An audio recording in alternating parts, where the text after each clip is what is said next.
But now I am restarting this channel. बहुत सारे doubts आते थे। Second year MBBS student at SIC medical college Alvars, उसमें academic block जो कि कॉलेज बिल्डिंग्स है जहाँ पे क्लासेस ऑन लगती है। सेकंड वहाँ पे आ जाता है हॉस्पिटल बिल्डिंग्स जो कि हॉस्पिटल है एसआईसी के लिए और पब्लिक जो लोकल पब्लिक है उनके लिए free of cost service provide करता है। थर्ड चीज जो कैंपस में आ जाती है वो आ जाती है हॉस्टल्स गर्ल्स के लिए बॉयज के लिए। आरडी मेस का जो कॉस्ट है वो है 3600 पर मंथ और जो पीआई कैंटीन मेस का है वो है 3000 पर मंथ। इंटर्न्स हॉस्टल में रखते हैं और बॉयज को नर्सिंग हॉस्टल में रखते हैं। तो सबसे ज्यादा क्रेजी थिंग रहती है जिसपे जो हमें सबसे ज्यादा जानने का रहता है कि डाइसेक्शन होल कैसा है। Hi everyone, it's me Nancy Dago, second year MBBS student at SIC Medical College Alvars. So I started this channel a while ago but had to pause it because of my university exam. But now I am restarting this channel again. So wish me luck and let's start this journey together. So when I was inactive, I received a lot of DMs and comments regarding ESIC Alvars. मतलब उसमें चाहे वो campus हो, चाहे वो sports हो, चाहे वो फैसिलिटीज़ हो, चाहे वो एकेडमिक्स हो, मुझे बहुत सारे डाउट्स आते थे। So I am here to resolve all your doubts regarding ESIC Alwar. सबसे पहले मैं बता दूँ दिस वीडियो विल गो ना 1-to-1 टॉकेटिव वीडियो, क्योंकि मेरी यूनिवर्सिटी एग्ज़ाम ख़त्म हुए हैं और मैं अभी घर पे हूँ, तो मेरे पास एज सच कोई कैंपस की फुटेज नहीं है। अगर मुझे कोई फुटेज मिली इधर उधर से so I will add in between. पर this video is all about मैं तुम्हें बोल के समझाऊंगी, तुम्हारे सारे डाउट्स क्लियर करूंगी। So let's start this video. First point, campus life. Campus जो है ESIC अलवर का वो अराउंड 34 एकर्स में है, पूरा ग्रीन एटमॉस्फेयर है एंड आई बेट इतना अच्छा कैंपस किसी भी राजस्थान कॉलेज का नहीं है। मतलब I give a 10 on 10 for the campus. अब ESIC अलवर के कैंपस में क्या क्या चीज़ें आती हैं, तो सबसे पहले आ जाता है उसमें एकेडमिक ब्लॉक जो कि कॉलेज बिल्डिंग्स हैं जहाँ पे क्लासेस एंड ऑल लगती है।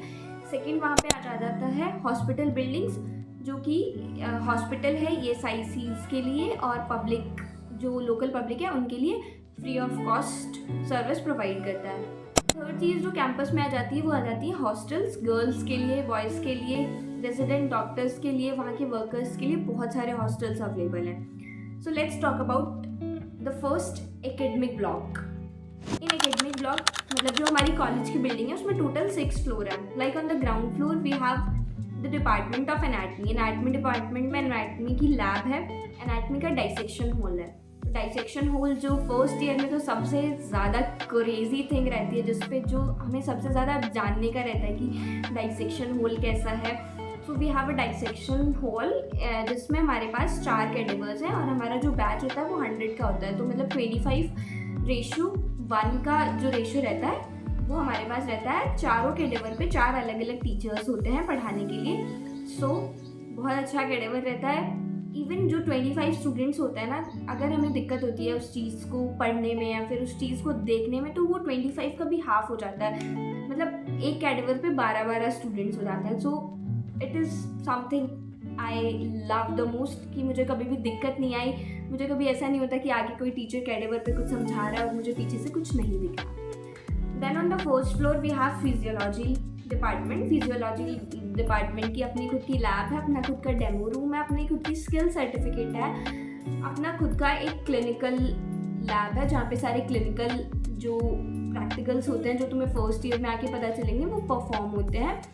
Just like that, on the second floor we have biochemistry lab with biochemistry department, and on the other side we have community department.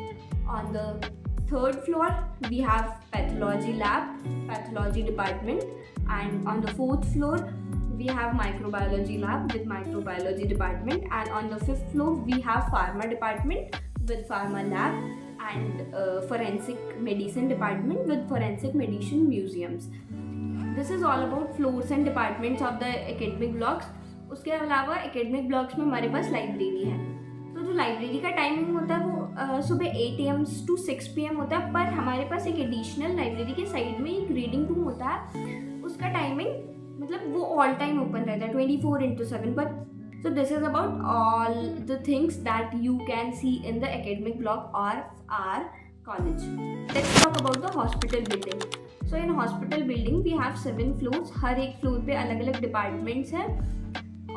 All the major specialities जो है वो वहाँ पे अवेलेबल है। हमारे hospital में 500+ बेड स्ट्रेंथ है ना। तो मोस्ट आस्क्ड क्वेश्चन जो होता है ना कि पेशेंट लोड कितना है, तो I am not sure about, ऐसे मैं नंबर्स में नहीं बता सकती कि इतना पेशेंट लोड है क्योंकि वो मुझे भी नहीं पता, but I know, I ask from my seniors, तो इतना पेशेंट लोड है कि एक जितना एक MBBS स्टूडेंट को चाहिए होता है ना, उतना पेशेंट लोड हमारे कॉलेज में अवेलेबल है। मतलब ऐसा नहीं है कि कम, बहुत कम नहीं है और बहुत ज़्यादा भी नहीं है, एक एवरेज जो चाहिए होता है वो परफेक्ट है। Now the third is hostel life. Girls and boys के हॉस्टल जो है वो सेपरेट होते हैं। जब तुम कॉलेज में आओगे तो फर्स्ट ईयर में तुम्हें गर्ल्स को इंटर्न्स हॉस्टल में रखते हैं और बॉयज़ को नर्सिंग हॉस्टल में रखते हैं। उस टाइम पे तुम्हें डबल सीटर रूम मिलता है with your own personal washrooms. फिर 1 साल के बाद तुम्हें सीनियर्स हॉस्टल में शिफ्ट कर दिया जाता है जिसमें सारे बैचेस रहते हैं, second year, third year, final year, सब उसी हॉस्टल में रहते हैं। वो गर्ल्स हॉस्टल होता है for girls and boys hostel for boys. उसमें भी in second year you will get double sharing room with common washrooms, और फ्रॉम थर्ड ईयर तुम्हें जो रूम होगा वो सिंगल रूम मिल जाता है, same with the boys. So now talk about the mess. Mess facilities जो हैं वो कॉलेज की खुद की कोई गवर्नमेंट मेस नहीं है, प्राइवेट मेस है। So right now we have 2 mess. सबसे पहला जिसको हम बोलते हैं एक RD मेस और एक दूसरी है PRA कैंटीन। तो RD मेस का जो कॉस्ट है वो है 3600 पर मंथ और जो PRA कैंटीन मेस का है वो है 3000 per month.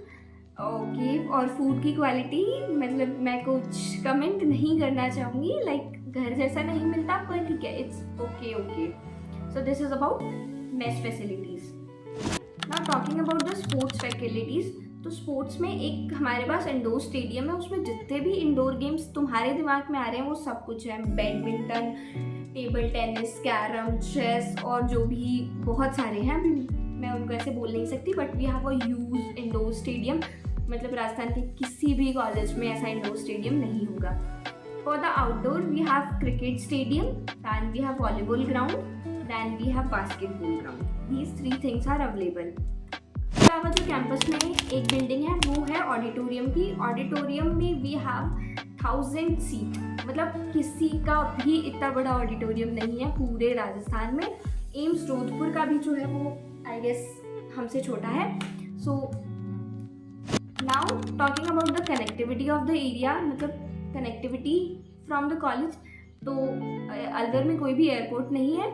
Nearest railway station है अलवर का, जहाँ पे मेजर सभी जगह से ट्रेन्स अवेलेबल हो जाती हैं, जो कि हमारी कॉलेज से कुछ 10 to 12 किलोमीटर दूर है। हमारा जो कॉलेज है वो मेन अलवर सिटी में नहीं है, वो मेन अलवर सिटी से कुछ 8 to 10 किलोमीटर दूर है।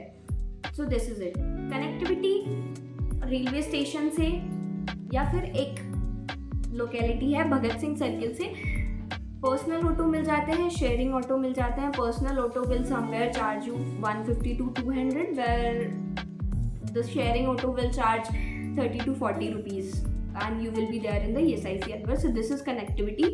कैब्स अलवर में नहीं चलती हैं, तुम अगर कहीं और से कैब करके ला रहे हो तो cab facilities will available. Now talking about the atmosphere, मतलब आसपास का एरिया कैसा है। तो आसपास का एरिया पूरा इंडस्ट्रियल एरिया है, वेल डेवलप नहीं है, इट इज़ अ डेवलपिंग। मतलब हमें जो मेजर चीज़ें चाहिए होती है अपने सर्वाइवल के लिए, बस वही चीज़ें मिल जाती हैं। कोई फैंसी, कोई कुछ भी नहीं है, कोई फैंसी कैफ़े नहीं है आसपास जहाँ तुम हैंग आउट कर सको, ऐसी कोई जगह नहीं है। बस एक कैंपस है जहाँ पे तुम घूम सकते हो। उसके अलावा बाहर जो सारा एरिया है वो बिल्कुल घूमने लायक नहीं है। मतलब पूरा का पूरा इंडस्ट्रियल एरिया है। ब्लिंकिट भी नहीं है, डोमिनोज भी नहीं है, स्विगी है, जोमेटो है। So we have 2 services, that is Swiggy and Zomato. Blinkit नहीं है, जेप्टो नहीं है, इंस्टामार्ट नहीं है, और जो भी फैंसी चीज़ें हैं वो कुछ भी अवेलेबल नहीं है। So this is about this for the video. अगर बहुत ज़्यादा लंबी कर दी तो बहुत ज़्यादा बोरिंग हो जाएगी, और अगर तुम्हारे अभी भी कोई डाउट्स रह गए so do let me know in the comment section, I will try to reply. और if you like my content, do like, share and subscribe my YouTube channel. We are very close to 100 subscriber, so hit the subscribe button. Bye bye, best of luck for your future। अच्छे से counselling करना, अच्छे से college select करना, और ESIC Alwar मिले तो मिलते हैं तुमसे। Till then, bye bye, do like, share and subscribe my channel।